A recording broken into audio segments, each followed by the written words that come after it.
அஸ்ஸலாமு அலைக்கும் வரஹ்மத்துல்லாஹி வபரகாத்துஹு. நம் உயிரிலும் மேலான கண்மணி நாயகம் ரசூலுல்லாஹி ஸல்லல்லாஹு அலைஹி வஸல்லம் அவங்கள்ட்ட அவங்களுடைய சிறிய தந்தை அப்பாஸ் நாயகம் அவங்க வந்து கேட்டாங்க, யா ரசூலல்லாஹ், எனக்கு ஒரு துஆவை கற்றுத்தாருங்கள் என்பதாக. அதற்கு நம் நாயகம் ஸல்லல்லாஹு அலைஹி வஸல்லம் அவங்க ஒரு சிறிய துஆவை கற்றுக் கொடுத்தார்கள்.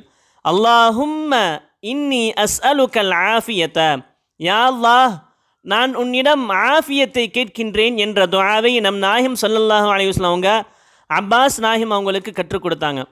அப்பாஸ் நாயகம் அவர்கள் இந்த துஆவை மனனம் செய்துவிட்டு சென்று விட்டார்கள். பல நாட்களுக்கு பின்னாடி மீண்டும் அண்ணல் நபி ஸல்லல்லாஹு அலைஹி வஸல்லம் அவங்கள்ட்ட வந்து, யா ரசூலல்லாஹ், இந்த துஆ ரொம்ப சிறிய துஆவாக இருக்கின்றது, எனக்கு ஒரு பெரிய துஆவை நீங்கள் கற்றுக் கொடுங்கள் என்பதாக கேட்டாங்க. அதற்கு நம் நாயகம் ஸல்லல்லாஹு அலைஹி வஸல்லம் அவங்க சொன்னாங்க, என்னுடைய நேசத்திற்குரிய சிறிய தந்தையே, அல்லாஹ்விடம் ஆஃபியத்தை நீங்கள் கேளுங்கள். அல்லாஹ்வின் மீது ஆணையாக ஆஃபியத்தை விட சிறந்ததாக நீங்கள் எதையும் பெற மாட்டீர்கள் என்பதாக நாயகம் ஸல்லல்லாஹு அலைஹி வஸல்லம் அவர்கள் தங்களது சிறிய தந்தையாரிடத்திலே சொன்னார்கள். இந்த சிறிய துஆவில் பல விஷயங்கள் உள்ளடங்கி இருக்கின்றது.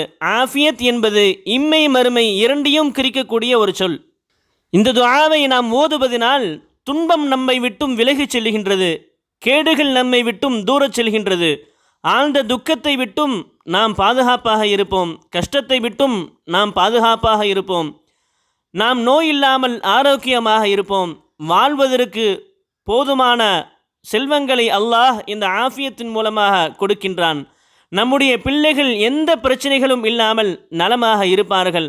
நாம் செய்த சிறிய தவறுகளுக்கு பாவங்களுக்கு அல்லாஹ் தண்டிக்காமல் நமக்கு தௌபா செய்யும் வாய்ப்பை அல்லாஹ் இந்த ஆஃபியத்தின் மூலமாக அல்லாஹ் நமக்கு வழங்கியிருக்கின்றான். ஹராமான வற்றிலிருந்து நம்மை இந்த ஆஃபியத்தின் மூலமாக அல்லாஹ் நம்மை பாதுகாக்கின்றான். இப்படி பல பொருட்களை உள்ளடங்கியிருக்கக்கூடிய இந்த துஆவை தினமும் நாமும் ஓதுவோம். இந்த துஆவினால் பயன்பெறுவோம். அஸ்ஸலாமு அலைக்கும் வரஹ்மத்துல்லாஹி வபரகாத்துஹு.